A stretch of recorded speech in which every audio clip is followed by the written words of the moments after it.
청취자 여러분 안녕하십니까. 수도권 투데이의 장원석입니다. 정신건강복지법이 시행된 지 한 달이 지났습니다. 강제 입원으로 인한 폐해를 막기 위한 목적이 가장 컸는데요. 잠시 뒤 투데이 포커스에서는 보건복지부 관계자와 전화 연결을 해서 정신건강복지법이 나가야 할 방향과 개선해야 할 점을 살펴보겠습니다.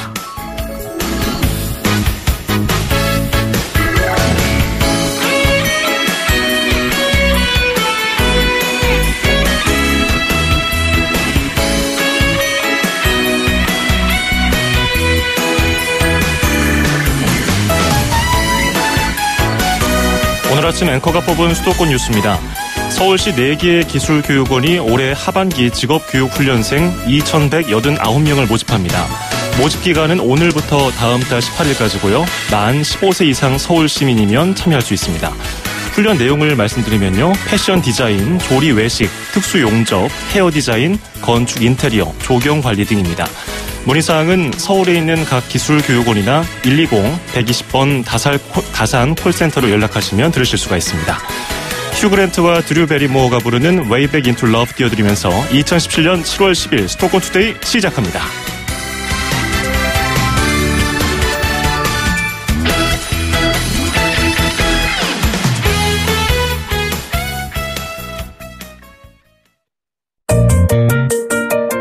음악과 수도권 뉴스가 한방에 수도권 전문 방송 수도권 투데이.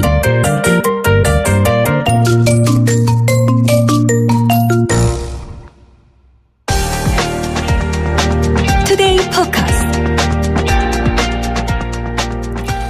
심심치 않게 들려오는 정신질환자의 강제 입원으로 인한 인권 문제, 이걸 해결하려고 지난 5월 30일부터 이른바 정신건강복지법이 시행됐습니다. 아직 초기 단계라서 평가도 엇갈리고 있는데요. 오늘은 차전경 보건복지부 정신건강정책과장 전화 연결해서 이야기 나눠보겠습니다. 과장님 안녕하세요. 네, 안녕하세요. 예, 정신건강복지법이 아직 좀 생소하게 들리거든요. 한 달 정도 지났잖아요. 시행된 지. 네. 아직 모르고 계신 분들을 위해서 어떤 내용이 담겼는지 설명 부탁드리겠습니다.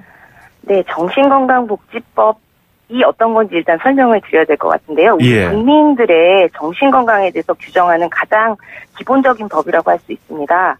요즘에 흔히들 이제 정신건강에 대해서 많이 걱정들을 하시는 우울증이나 공황장애나 또 조현병이나 아이들 같은 경우에 ADHD 같은 정신건강 문제들이 많이 있는데요. 예. 이런 국민들의 정신건강 문제를 이제 국가 차원에서 어떻게 정책적으로 해결해 나갈 것이냐, 그 기본을 정해놓은 법이고요. 강제 입원과 관련된 내용도 포함이 되어 있습니다. 예. 여러 가지 복합적인 법인데 그중에 강제 입원과 관련된 내용도 들어있다는 거네요. 예, 맞습니다. 그러면 지금 저희가 또 궁금하고 가장 논란이 되는 것이 이 부분인데, 그냥 예전에 강제 입원 방식하고 이번에 정신건강복지법이 담고 있는 개정된 강제 입원하고 어떤 게 달라졌습니까? 네, 일단 이제 기존의 그 강제 입원을 보면 아마 그 정신병원 강제 입원 관련돼서 시사 프로그램이나 영화나 드라마 같은 데서도 많이 보셨을 것 같은데요. 예. 이제 보호자와랑 이제 의사 한 분이 동의를 하면 정신병원에 강제 입원이 가능했습니다. 근데 사실 이제 외국의 강제 입원 제도를 살펴봐도 이제 자식사와 반하는 강제 입원 절차가 이렇게 좀 간단하게 규정되는 경우가 없었거든요. 그래서 아무래도 신체 자유를 명백하게 제한을 하는 거기 때문에 여러 절차를 둬서 이제 억울한 입원 같은 걸 방지를 하고 환자 본인의 의사를 최대한 반영해야 된다는 게 작년에 헌법재판소 헌법불합치 판결 취지였고요. 예. 그래서 작년에 이제 5월 30일에 국회에서 공청회를 거쳐서 새로운 법안을 마련하게 됐습니다. 그래서 새롭게 바뀐 강제 입원은 조금 더 신중한 판단을 할 수 있도록 개정이 돼서요. 강제 입원 시에 기존의 의사 1명이던 거를 1명 더, 그러니까 2명이 입원 필요성을 판단을 하고, 그리고 입원 적합성 심사위원회라는 위원회의 결정을 거치도록 하였습니다. 예.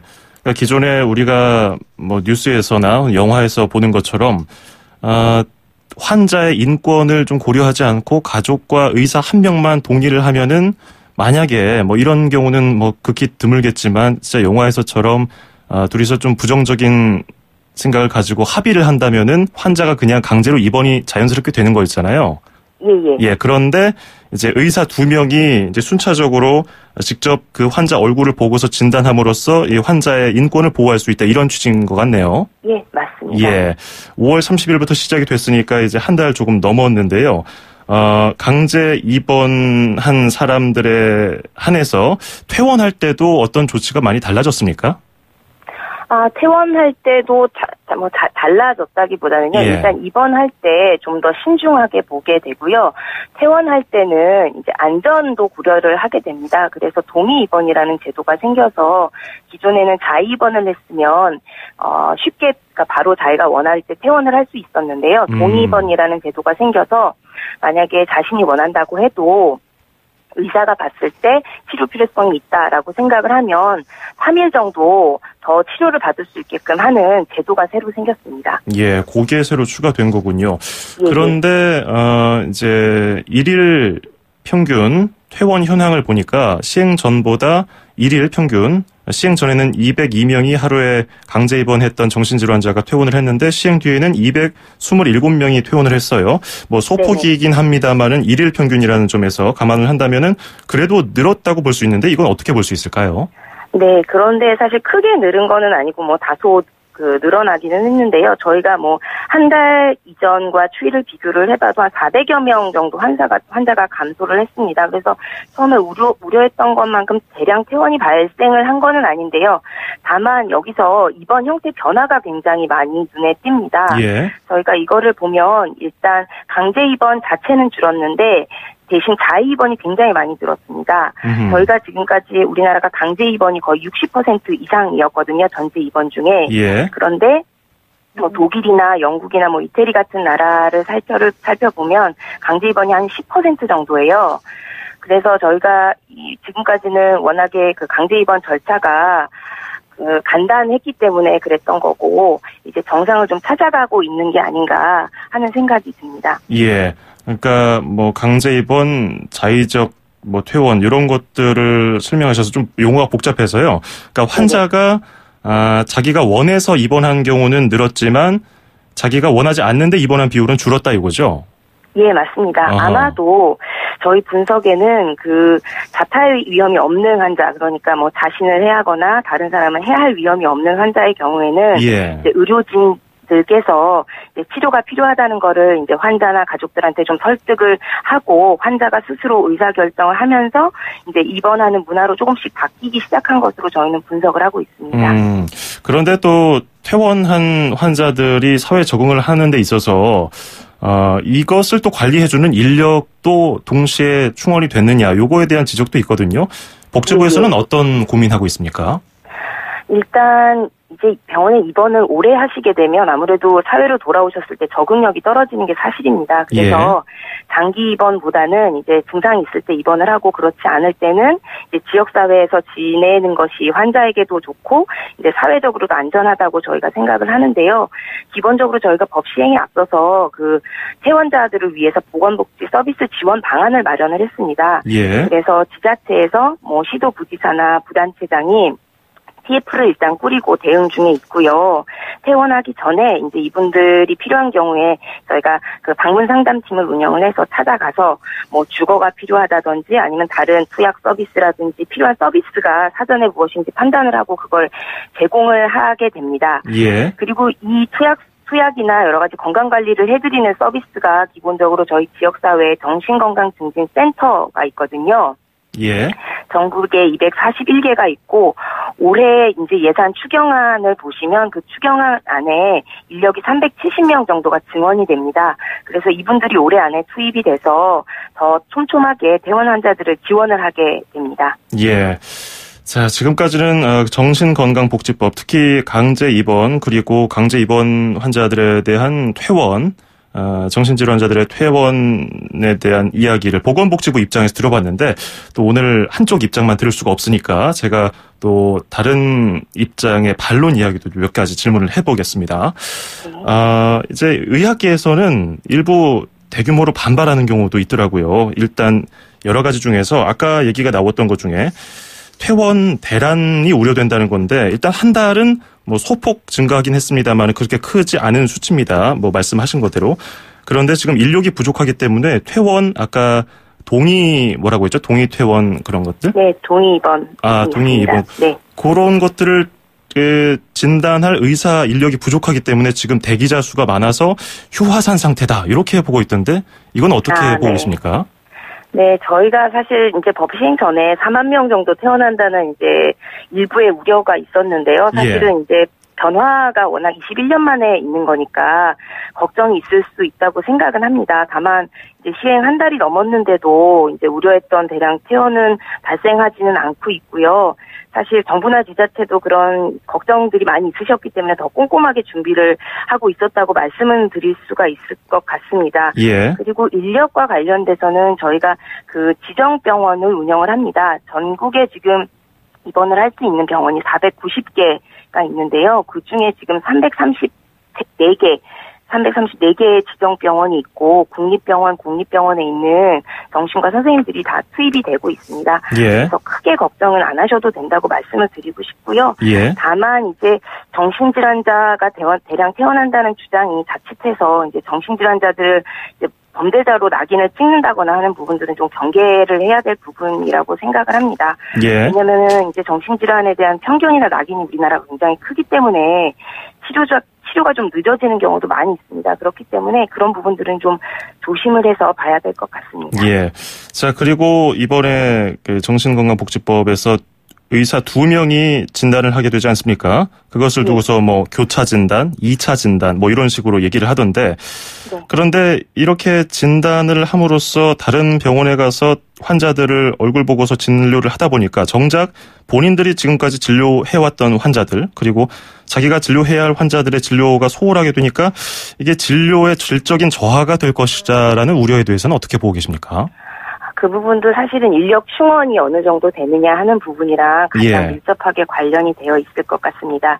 사실 지금 당장은 저희가 공공병원이 사실 전국 그 정신병원에 비교를 하면 3% 정도밖에 되질 않습니다. 예. 그렇기 때문에 이 제도를 운영하기 위해서는 민간 지정병원의 협력과 협조가 가장 많이 필요한 부분이기는 하고요. 예. 그리고 저희가 지금 국립병원에 인력 충원을 계속해서 하고 있는 중입니다. 그 인력 충원이 돼 가면서 차차 그런 부분은 적어질 것이라고 생각을 하고 그 부분에 있어서는 저희가 민간 지정병원이나 이런 쪽이랑 같이 이제 협력을 해서 나가려고 생각을 하고 있습니다. 지금 국공립 전문의가 부족하다 보니까 방금 말씀하신 대로 민간 의료기관의 인력을 지원받는 입장 아니겠습니까? 뭐 잠시 임시이긴 합니다만은.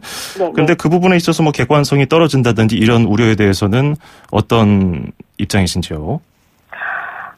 꼭 반드시 국공립 의사만 객관적이라고는 볼 수가 없는 거니까요. 민간 정신병원에 있는 선생님들께서도 충분히 객관성을 가지고 의학 지식과 전문성을 가지고 진단에 임하시기 때문에 그 문제는 크지 않다고 생각을 합니다. 자, 끝으로 하나만 짧게 여쭤볼게요.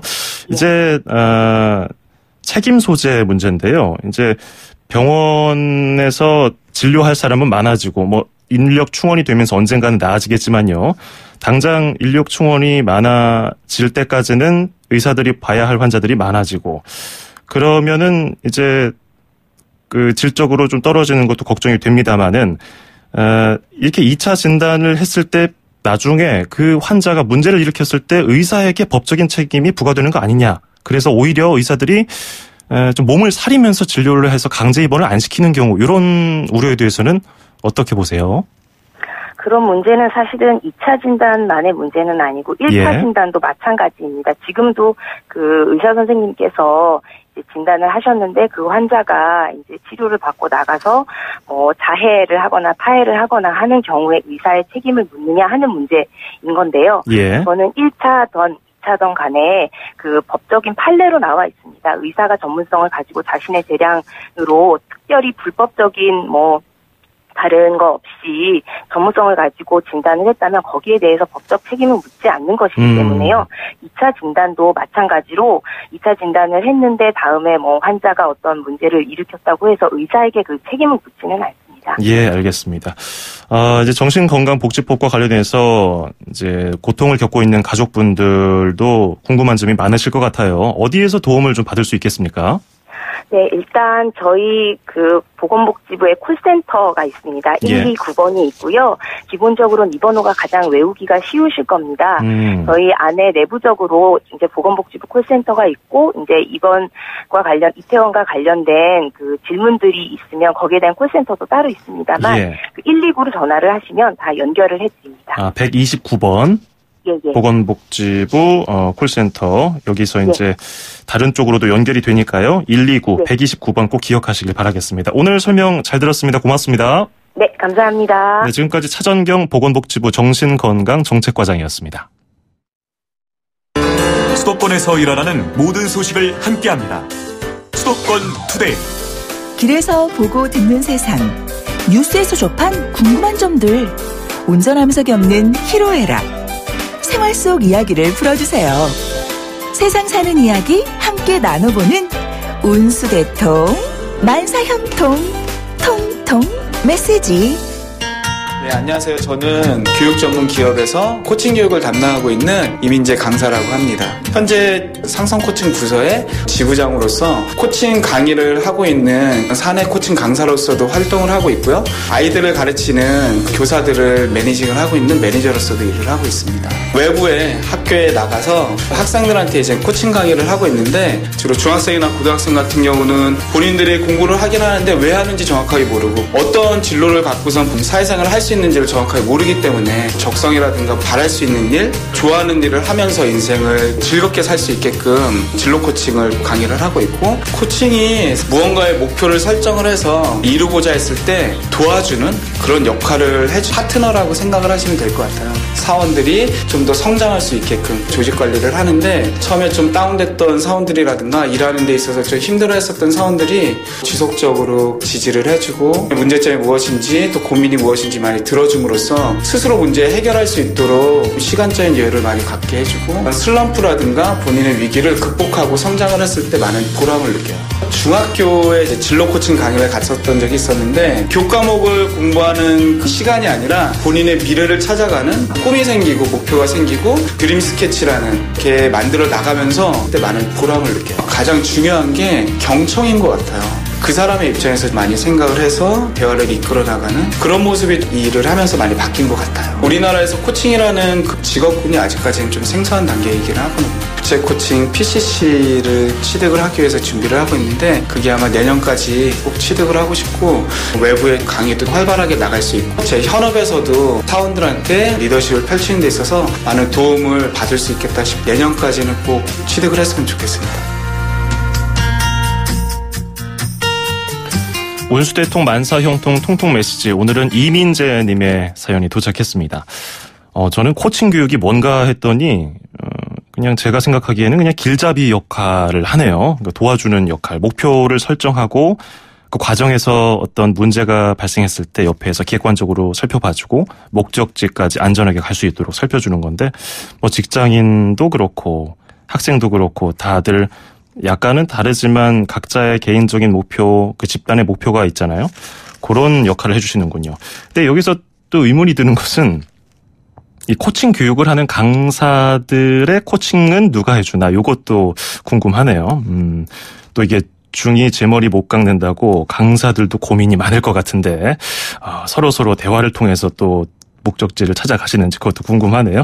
어쨌든 오늘 사연 감사합니다. 이민재님께는요, 수도권 투데이에서 준비한 선물 보내드리겠습니다. 자, 저희 수도권 투데이 운수대통 만사형통 통통 메시지에 참여하시면요, 듣고 이해하고 말할 수 있는 영어 수원 영어에서 온라인 강의 수강권, 그리고 허벌라이프에서 식사 대용 쉐이크 포뮬라1 건강한 식사와 쉐이커를 드리겠습니다. 짧은 문자 50원, 긴 문자 100원이 드는 샵 0945 우물정 0945로 문자 많이 보내주시기 바랍니다. 리사 로베 스테이 듣고요, 2부에서 뵙겠습니다. 2,500만 수도권 청취자를 위한 모든 소식이 한자리에. YTN 뉴스 FM 수도권 투데이.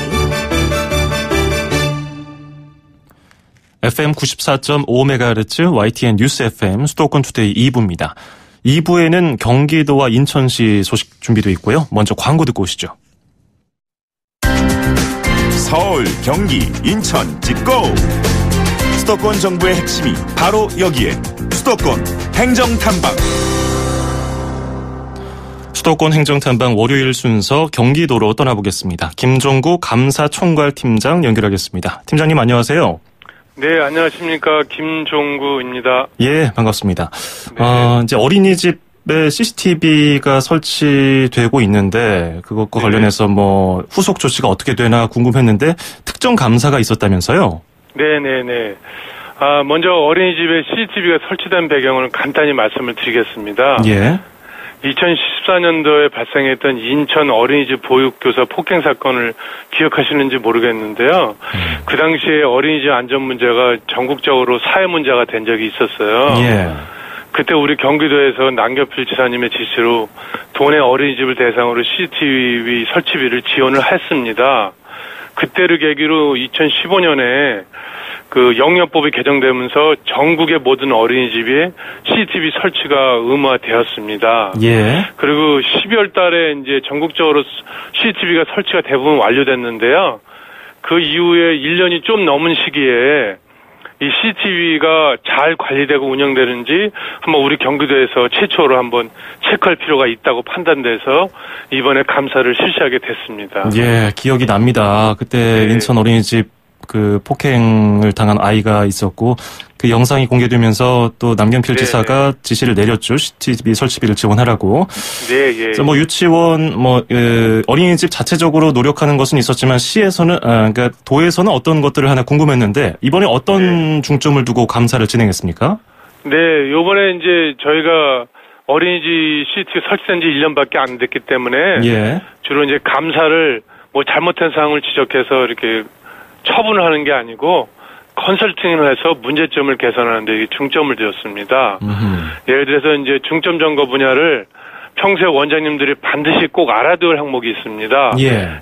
예를 들면 이렇게 보육실이라든가 유희실이나 놀이터 같이 반드시 카메라가 있어야 되는데 그게 있는지, 그다음에 이제 CCTV 녹화 영상은 60일 동안 보관해야 되는데 그게 또 저장을 하고 있는지, 그다음에 이제 화질이 명확하게 판단이 가능하도록 고화질을 유지하고 있는지 이런 사항을 중점으로 확인했습니다. 예. 뭐 비교적 다 기본적인 것들이네요. 네네네. 그러면 감사 결과를 보면은 부적정한 설치나 운영 사례가 있었습니까? 예. 다소 좀 많은 사항이 좀 확인이 되었는데요. 저희가 3월 27일부터 5월 19일까지 한 7개씩은 3,197개소를 전수조사를 했는데 예. 그중에 31.8%인 1,017개소에서 1,322건의 위반 사항이 확인이 됐습니다.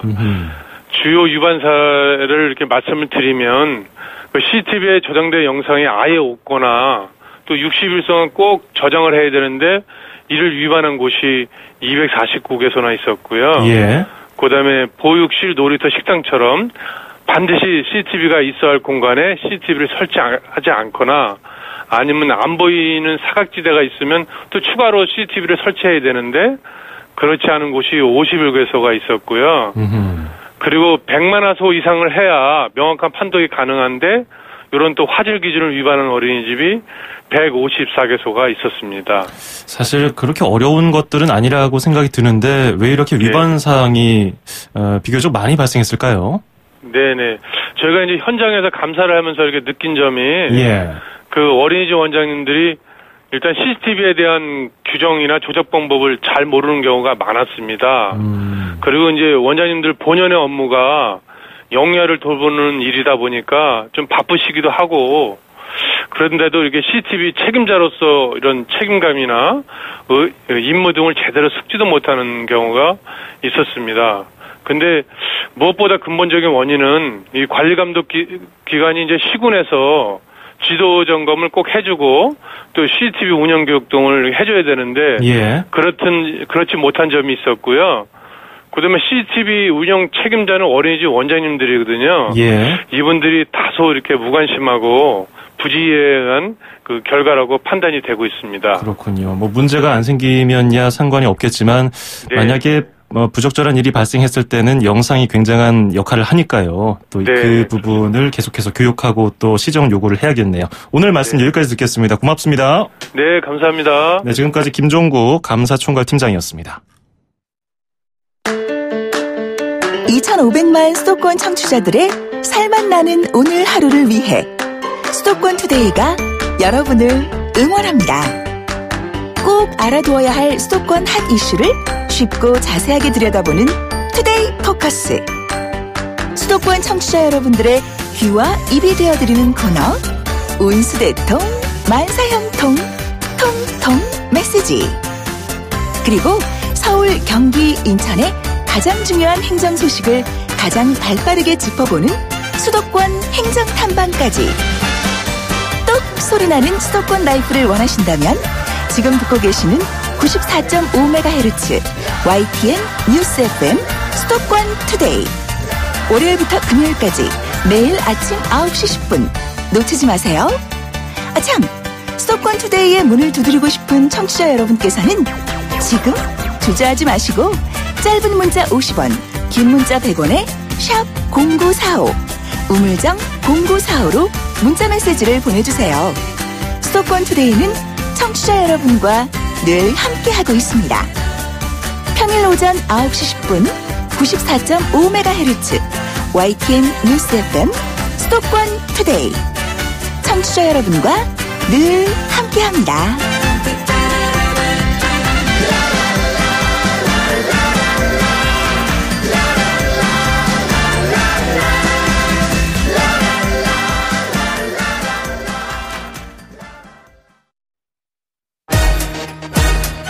출입처 기자들의 수첩을 살짝. 가장 빠른 수도권 소식을 전해드립니다. 여기는 출입처입니다. 매주 월요일 아침은 인천광역시 소식 알아보고 있습니다. 경인일보의 이현준 기자 전화 연결되어 있습니다. 이 기자 안녕하세요. 예, 안녕하세요. 네, 인천광역시가 구도심 활성화를 위해서 추진했던 동인천 르네상스 프로젝트를 전면 재검토하기로 했다는 소식이 들어와 있는데요. 어떤 내용입니까? 네, 그렇습니다. 인천시는 구도심 활성화를 위해 추진했던 총사업비 2조 원 규모의 동인천 르네상스 프로젝트를 전면 재검토하고 있다고 밝혔습니다. 사업 자금의 조달 방식이나 사업 추진 방식 등을 원점에서 다시 검토해 새로운 방법을 찾아보겠다는 겁니다. 인천시는 새 정부의 도시 재생 정책 방향에 맞춰 새롭게 추진하는 방안도 함께 검토하고 있는 상황입니다. 예, 총 사업비 2조 원이면은 엄청난 규모의 프로젝트인데 그로 인해서 뭐 마중물 역할도 하고 다른 것들도 부수적으로 따라오니까요. 우선 동인천 르네상스 프로젝트가 뭐였습니까? 이 프로젝트는 2조 원 규모의 민간 자본을 유치해서 동구 송현동 일대 19만 5천여 제곱미터 부지에 80층 높이 대형 복합시설과 5,800여 세대의 기업형 임대주택, 즉 뉴스테이를 짓는 사업입니다. 민간 업체가 인천시에 제안했고 인천시가 이를 수용했습니다. 시는 행정 지원을, 민간 업체는 사업비 조달과 건설 사업을 맡기로 했습니다. 인천 지역 대표적 구도심인 동인천역 일대는 10년 전인 2007년 재정비 촉진지구로 지정됐지만 부동산 경기 침체 등으로 그동안 별다른 진척을 이루지 못했습니다. 인천시는 이번 프로젝트로 동인천 일대를 원도심 안에 단단한 뿌리도시로 개발해 구도심 재생의 활로를 찾으려 했습니다. 원도심 안에 단단한 뿌리도시, 거창한 계획을 세웠었는데 인천시가 왜 다시 검토에 나서겠다고 밝혔을까요? 인천시는 지난 2월 프로젝트 추진 발표 이후에 사업 이행을 위한 절차가 제대로 진행되지 않고 있다는 걸 주된 이유로 꼽고 있습니다. 예. 사업 추진을 위해선 사업비 조달과 건설 사업을 맡은 민간 업체가 해당 부지 소유주들에게 일정 비율 이상의 토지 사용 동의서나 매매 동의서를 받는 작업이 이루어져야 한다고 합니다. 그런데 지난 5월 정도부터 이 작업이 사실상 중단되는 상태라는 게 인천시 설명입니다. 인천시는 또 이 민간 업체가 참여했던 인천 지역의 다른 뉴스테이 사업도 추진 과정에서 해당 업체가 빠지게 돼 신뢰를 잃었다는 설명도 덧붙였습니다. 예. 일각에선 민간 업체가 제안한 이번 프로젝트를 인천시가 사전에 치밀하게 검증하지 못한 채 추진을 발표하면서 행정적 혼란을 부추기게 됐다는 비판도 나오고 있습니다. 그렇군요. 자, 이게 재정이 어려운 도시로 인식됐던 인천시가 이제는 재정 위기에서 탈출하게 됐다는 소식도 있네요. 그렇습니다. 한때 예산 대비 채무 비율이 정부의 재정위기단체 지정 수준인 40%에 육박하기도 했던 인천시가 채무 비율을 정상단체 수준인 25% 밑으로 낮췄습니다. 인천시의 올 2분기 금융채무는 2조 3,600억 원 규모로 채무 비율은 24.1%를 기록했습니다. 인천시는 하반기 돌아오는 정기상환분 등 채무를 갚게 되면 22%대의 채무 비율을 나타낼 것이라고 예상하고 있습니다. 정부는 자치단체의 채무 비율이 두 분기 연속 25% 미만일 경우에 재정 정상단체 전환 여부를 결정하는 절차를 밟게 됩니다. 인천시는 큰 문제 없이 재정 정상단체로 전환될 것으로 기대하고 있습니다. 예, 개인도 그렇지만 시 같은 자치단체도 채무 상환하는 게 쉽지 않을 텐데요. 재정 위기를 탈출하게 된 계기는 뭐였을까요? 인천시는 그동안 정부가 각 시도에 나눠주는 보통교부세와 국비지원금을 확충하고 누락세원을 발굴하는 노력을 펼쳐왔습니다. 또 행사성 경비 축소와 중복사업 정비, 경상경비 절감 등 퇴출 구조 정상화 작업을 진행하고 재정관리제도 운영도 강화했습니다. 버는 돈은 늘리고 쓰는 돈은 줄이는 노력을 해왔던 겁니다. 인천시 재정위기 탈출 과정에서 시민들의 고통도 적지 않았다는 지적이 큽니다. 재정 건전의 성과가 이런 고통을 감내한 시민에게 돌아갈 수 있도록 해야 한다는 목소리가 커지고 있습니다. 예, 알겠습니다. 인천 소식 여기까지 듣겠습니다. 고맙습니다. 감사합니다. 네, 지금까지 경인일보 이현준 기자였는데요. 전화 상태가 고르지 못했던 점 청취자 여러분들의 양해 부탁드리겠습니다.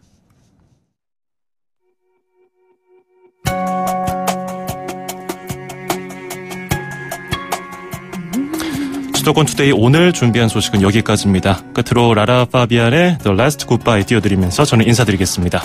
비도 오고요. 월요일인데 출근길에 고생 많으셨습니다. 한 주도 힘차게 보내시길 바라겠습니다. 내일 아침 9시 10분에 뵙죠. 장원석이었습니다. 고맙습니다.